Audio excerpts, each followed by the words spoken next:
तो आज हम बात करेंगे कि सीजीपी के मोस्ट इंपोर्टेंट क्वेश्चन जो यूपी टेट में बार बार पूछे गए हैं। तो आज हमारा फर्स्ट पॉइंट है बाल विकास एवं अभिवृद्धि। तो बाल विकास एवं अभिवृद्धि के बारे में फ्राइड ने क्या कहा है, बालक जो कुछ भी बनना होता है वह शुरुआत के 4-5 वर्षों में ही बन जाता है। क्रो एंड क्रो ने क्या कहा है, 20वीं शताब्दी को बालक की शताब्दी कहा जाता है। हरलाक ने क्या कहा है, विकास के परिणाम स्वरूप व्यक्ति में नवीन विशेषताएं और नवीन योग्यताएं प्रकट होती हैं, यानी नवीन विशेषताएं नवीन योग्यताएं से याद रखेंगे। नेक्स्ट है वुडवर्थ, यहाँ पे मिसप्रिंट हो गया है। नेक्स्ट है वुडवर्थ ने क्या कहा था, विकास वंशानुक्रम और वातावरण का गुणनफल है, यानी D = H × E का कॉन्सेप्ट वुडवर्थ ने दिया था। नेक्स्ट है गैसेल ने बाल विकास और अभिवृद्धि के बारे में क्या कहा है, विकास एक सतत और क्रमिक प्रक्रिया है, यानी ये हमेशा चलने वाली प्रक्रिया है, गर्भ से कब्र तक चलने वाली प्रक्रिया है।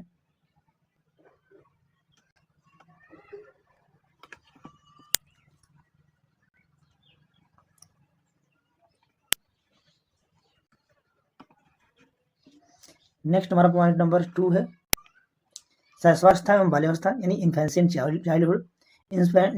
चाइल्डहुड। वैलेंटाइन ने क्या कहा है, शैशवावस्था सीखने का आदर्श काल यानी आइडियल पीरियड है। वाटसन, मुझे नवजात शिशु दे दो, मैं उसे डॉक्टर, वकील, चोर जो चाहूँ बना सकता हूँ। स्टैंग ने क्या कहा है, बालक अपने और संस्कार के बारे में अधिक बातें खेल के माध्यम से जानता है, यानी अधिकांश बातें बच्चे खेल के माध्यम से ही जानते हैं। रॉस ने क्या कहा है, बाल्यावस्था मिथ्या परिपक्वता यानी स्यूडो मैच्योरिटी का काल है। किलपैट्री ने क्या कहा है, बाल्यावस्था प्रतिद्वंदात्मक समाजीकरण का काल है।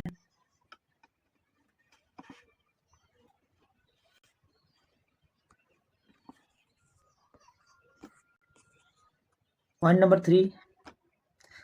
3 है किशोरावस्था जो कोई यूपी टेट का मोस्ट इंपोर्टेंट टॉपिक यहाँ से पूछे जाते हैं, मोस्ट इंपोर्टेंट पार्ट है। किशोरावस्था के बारे में स्टेनले हॉल ने क्या कहा है, किशोरावस्था बड़े संघर्ष, तनाव, तूफान और विरोध की अवस्था है। क्रो एंड क्रो ने क्या कहा है, किशोर ही वर्तमान में शक्ति और भावी आशाओं को प्रस्तुत करता है। किलपैट्रिक, किशोरावस्था जीवन का सबसे कठिन काल है। रॉस, किशोर प्रौढ़ को अपने मार्ग में बाधा समझता है। ये जो किलपैट्रिक वाला पार्ट है, किशोरावस्था जीवन का सबसे कठिन काल है, ये मोस्ट इंपोर्टेंट है।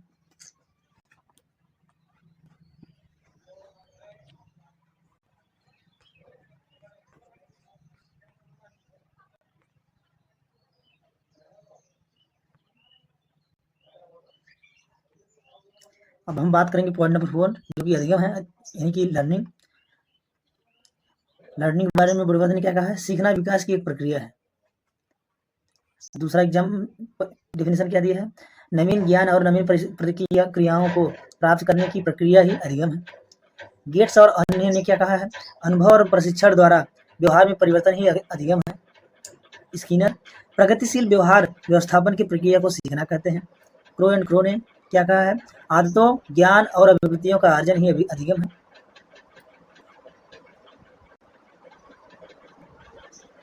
गिलफोर्ड ने क्या कहा है, व्यवहार के कारण व्यवहार में आया कोई भी परिवर्तन अधिगम है। व्यवहार के कारण व्यवहार में आया कोई भी परिवर्तन अधिगम है। नेक्स्ट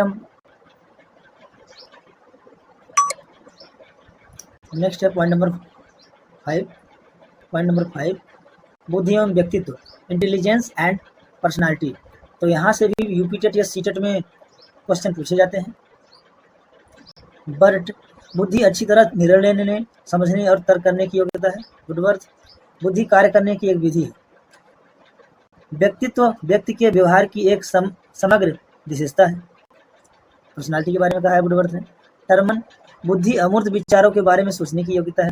आलपोर्ट, व्यक्तित्व व्यक्ति के भीतर उन मनोशारीरिक तंत्रों का गत्यात्मक संगठन है जो वातावरण के साथ उसका अपूर्व समायोजन निर्धारित करता है।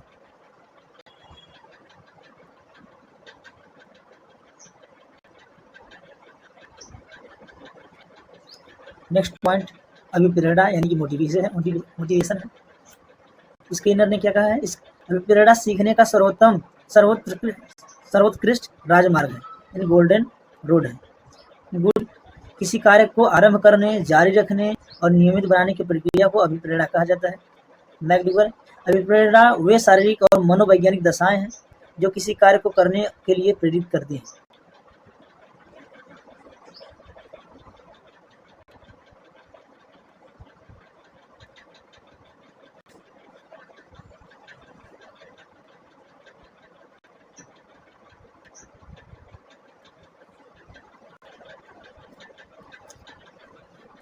प्रमुख सिद्धांत एवं उनके प्रतिपादक।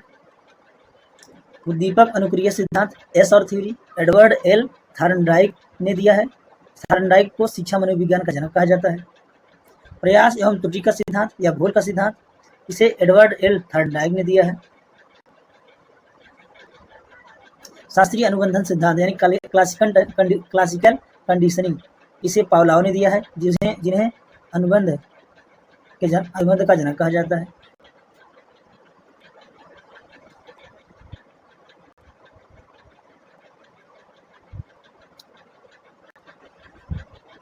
क्रिया प्रसूत अनुबंधन सिद्धांत वी.एफ. स्किनर दिया है, जिन्होंने चूहे और कबूतर पर प्रयोग किया है। अंतर्दृष्टि या सूच का सिद्धांत इनसाइट थ्योरी कोहलर, कोफा और वर्दीवर ने दिया है, जिन्होंने सुल्तान चिंपैंजी पर प्रयोग किया है। सामाजिक अधिगम का सिद्धांत अल्बर्ट बांडूनर ने दिया है।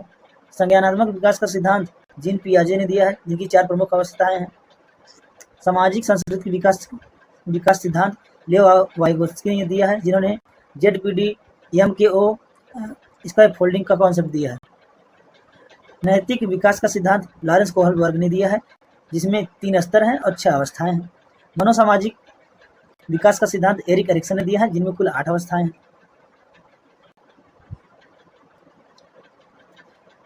भाषा विकास का सिद्धांत नोम चॉम्स्की ने दिया है, जिनका मूल कॉन्सेप्ट है लैड, लैंग्वेज एक्विजिशन डिवाइस, भाषा अर्जन यंत्र।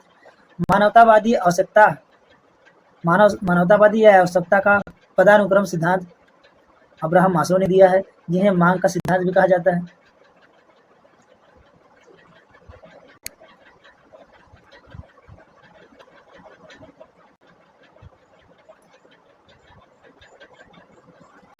बुद्धि का एक कारक सिद्धांत अल्फ्रेड बिन्ने ने दिया है।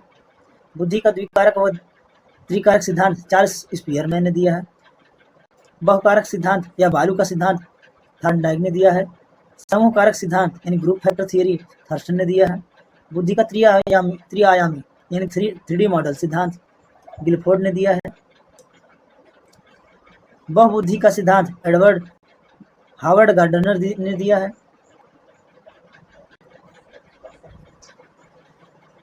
बुद्धि का तरल ठोस सिद्धांत आरवी कैटल ने दिया है।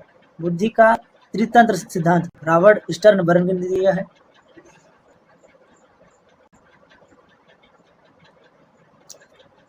मनोविज्ञान के जनक अरस्तु को माना जाता है और आधुनिक मनोविज्ञान के जनक विलियम जेम्स को माना जाता है। प्रयोगात्मक मनोविज्ञान के जनक विलियम वुड को कहा जाता है, जिन्होंने 1879 में लीपजिंग लैब की स्थापना की थी। शिक्षा मनोविज्ञान के जनक थॉर्नडाइक को माना जाता है। बाल मनोविज्ञान के जनक जीन पियाजे। मनोविश्लेषणवाद के जनक सिगमंड फ्रायड हैं, जिन्होंने ईड, ईगो, सुपर ईगो का कॉन्सेप्ट दिया है। व्यवहारवाद के जनक जेबी वाटसन हैं। मूल प्रवृत्तियों के जनक विलियम मैकडूगल को माना जाता है, जिन्होंने 14 मूल प्रवृत्तियां बताई हैं।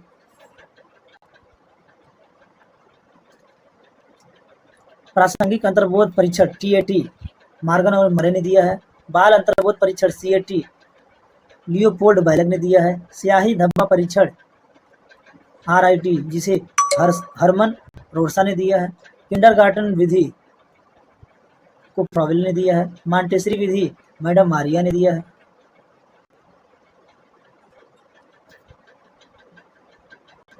डाल्टन विधि हेलेन पार्कहर्स्ट ने दिया है।